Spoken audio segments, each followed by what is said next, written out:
आदमी ने एक पत्थर को हटाया जिससे जमीन में एक गड्ढा दिखाई दिया जो अंतहीन लग रहा था। बिना किसी हिचकिचाहट के उसने अपनी शॉर्ट्स नीचे खींची और सीधे उसमें बैठ गया। लेकिन जैसे ही वह खुद को हल्का करने वाला था, पीछे से कदमों की आवाज आई। एक रहस्यमयी गिरोह तेजी से उसकी ओर बढ़ रहा था। घबराहट छा गई। इस प्रलय के बाद की दुनिया में कुछ अपवादों को छोड़कर वह पहले से ही कल्पना कर सकता था कि अगर उन्होंने उसे पकड़ लिया तो उसका क्या हश्र होगा। जैसे एक जंगली घोड़ा आजाद हो रहा हो, वह पास के लकड़ी के केबिन की ओर दौड़ा। उसने जल्दी से एक पत्तेदार शाखा पकड़ी और उसे दरवाजे के सामने एक अस्थायी ढाल के रूप में रख दिया। जैक का दिल इतनी जोर से धड़क रहा था कि उसे लगा कि यह फट सकता है। उसे नहीं पता था कि उसे देखा गया है या नहीं। सर्वनाश के 10वें वर्ष तक सभी खाद्य संसाधन समाप्त हो चुके थे। एकमात्र चीज जो खाई जा सकती थी शायद अन्य मनुष्य थे।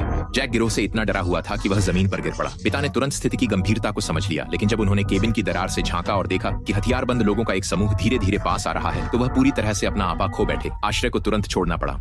अपने पिता की तनाव महसूस करते हुए बिस्तर पर लेटी महिला ने भागने के लिए खुद को तैयार किया। केवल जैक वहीं जमे रहे, डर से स्तब्ध, जब तक कि एक बैग उसकी ओर नहीं फेंका गया, जिससे वह अपने सदमे से बाहर आ गया। उसने जल्दी से अपने पिता को उनके सामान इकट्ठा करने में मदद की। फिर पिता ने पहले से तैयार किए गए एक बचाव मार्ग को लात मारकर खोला और एक एक करके वे तीनों केबिन से बाहर निकल गए। हालांकि खतरा अभी खत्म नहीं हुआ था।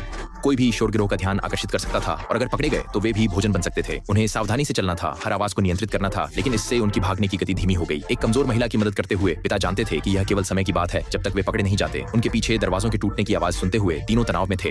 यह उनके सामने आई अब तक की सबसे बड़ी संकट थी। स्थिति को और भी बदतर बनाते हुए जिस महिला को वे ले जा रहे थे वह पहले ही अपनी सीमा पर थी। हर कदम एक विशाल चुनौती थी। ऐसी निराशाजनक स्थिति का सामना करते हुए पिता ने एक कठोर निर्णय लिया। चूंकि भागना असंभव था, उन्होंने भागने का निर्णय नहीं लिया। उन्होंने जैक और महिला को गड्ढे में रखा। अपने बेटे को जीवित रहने का मौका देने के लिए अपने जीवन का उपयोग करने का इरादा किया है।